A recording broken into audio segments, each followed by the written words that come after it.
Hello, this is Carolyn Hamilton, and I am the founding partner of Hamilton, Bissell and Associates, a consulting firm. And today we'll be talking about recognition, which is really the importance of being grateful and genuinely grateful from your organization. Saying thank you is so important to recognize giving and volunteerism, and it's a part of the culture of philanthropy at your organization. You should recognize giving and volunteerism every opportunity that you have. First of all, it's the right thing to do. It's what your mother taught you. Say thank you and please. Recognition really builds loyalty to your organization, and we'll talk more about that later. It increases contact and allows you to present your mission in a variety of ways, and you're always looking for ways to keep your mission before your volunteers and donors. Recognition demonstrates that that gift is important to your organization. The more you say thank you, the more the donor feels valued and feels that their gift meant something and was important and accomplished something. It results in greater giving and greater involvement too.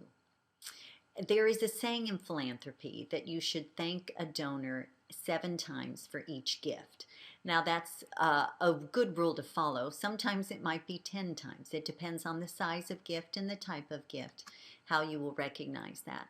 Of course, usually you start with a thank you letter that goes with the receipt. It's really interesting that research shows that of all the correspondence people receive, they keep thank you letters. And I bet if you look in your drawer or on your mantle or in your kitchen, you'll find some thank you letters that you've kept there. A phone call is a great way to say thank you. And it can be from multiple people depending upon the gift. But that is a personal way to say thank you and a great reason to call. Another letter, perhaps with a report, maybe at year end, thanking them for their year's giving, is a great way to increase contact. A letter from someone who has benefited from your organization really makes that thank you personal. Perhaps a child that received benefit or someone who was fed by your organization would be a great person to send a thank you letter. You might consider a publication, an annual donor report where you list all your donors, perhaps by giving levels, by gift clubs, and it also gives you the opportunity to highlight certain donors that you really want to recognize for a leadership gift.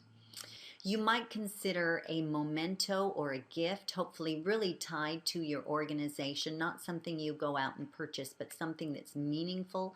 For instance, Adventist World Radio, their gift was a globe with a Bible text attached to it. Just remember that your gift to your donor can be no more than 2% of the value of their gift. And those are IRS regulations that you'll want to consider too. You may have a recognition event annually that recognizes donors and volunteers, or consider a special reception before an event just for volunteers to make them feel special. A personal visit is a great way to say thank you. And of course, you may do that for your best donors or your leadership donors. You need a reason to go see someone, and to say thank you is a great way just to get in the door. You might consider online recognition, such as on your website, a page there that highlights giving, maybe some profiles on donors. Of course, you'll want to check with them before you do that. Be creative. One of my favorite stories of the greatest kind of recognition comes from my friend and colleague Kelly Lind. When a donor gave to a building, they listened to what was important to that donor. And as it turned out, that donor, as a student, cleaned the restrooms in that building. So when that building was torn down, she actually walked through the construction site, got to what was the demolition of that bathroom, took the tiles that were on the wall, and made a collage for this donor with a special note about his part in that building. They loved that. In a recognition policy, you need a plan. You need to know what you're going to do at every step. It's a map of how each gift will be handled, and that makes sure that you're ready for that gift. A recognition policy for donors is much like a recognition policy for your volunteers too. At certain benchmarks, you will provide different kinds of recognition, and you need to have a plan that does that. The plan keeps donors from falling through the cracks and volunteers from falling through the cracks, so you make sure that you're taking every opportunity to thank them and nurture them.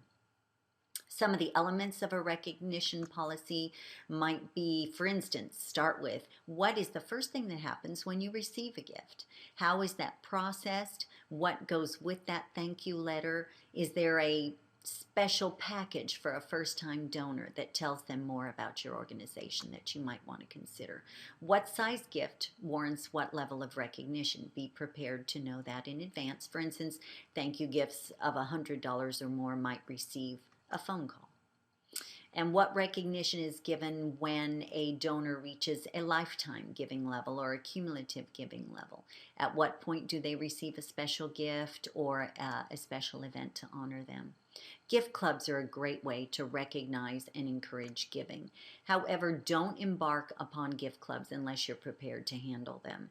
In other words, don't add 5 levels that will each have 5 donors at those levels until you're ready to provide good activities, and you'll want to make sure you have critical mass for events with those gift clubs. So generally you'll start with 1 gift club so you can put all your donors in there, and as the giving goes up, you will add higher levels maybe to that same gift club so you can get them all together so the gathering doesn't look too small. You just want to make it meaningful and actually fun to be a member of that gift club.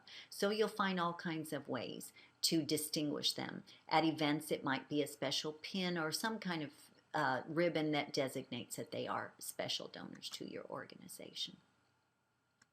You can purchase recognition when it comes to, for instance, if you're building a building, you may have a donor wall. These can be very expensive. They can be simple or they can run into 6-figure amounts to do that. You can find those companies online, but to save costs, you might want to consider a monitor in your building where you can update the donors on a regular basis. For instance, if it's an annual giving level, the least expensive way to do that is actually do that on a monitor screen that's tied to a computer, and therefore you can update it continually. Whatever you do with that, make it meaningful to your donors and the level of giving that you have. Recognition is simply about relationships, and that is your goal with all your donors. You want to build that loyalty and those relationships that will last through the life of the donor, and of course end up in increased involvement, which is your goal. But relationships are two-way streets, and so you want to make sure that your organization is doing your part to build that relationship. Those organizations that are really good at recognition understand philanthropy, they understand stewardship, and they understand what is meaningful to their donors. And again, great relationships are what really lead to those large planned gifts. And thanking your donors is a way to underscore the fact that all their giving is important. So when they make those lifetime plans, they will think of your organization first.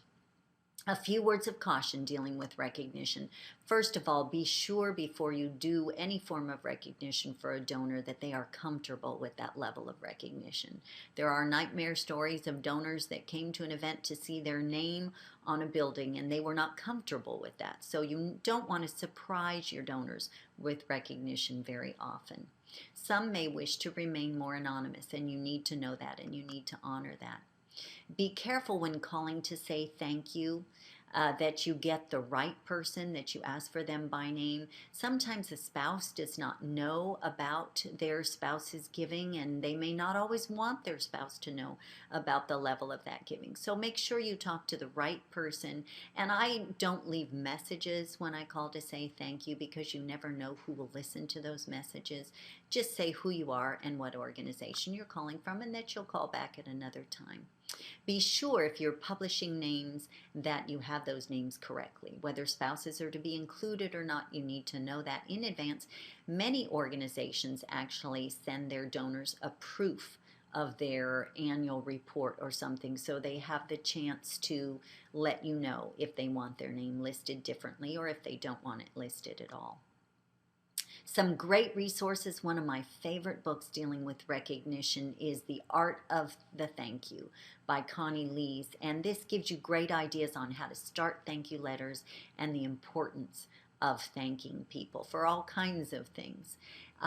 There are some great online resources that I've listed here. If you search online, you'll find gift policies and recognition policies from other organizations. I have attached a gift policy to this presentation that will give you some ideas on how you can format a recognition plan and make sure that you are recognizing your donors in a way that builds a lifetime relationship with them.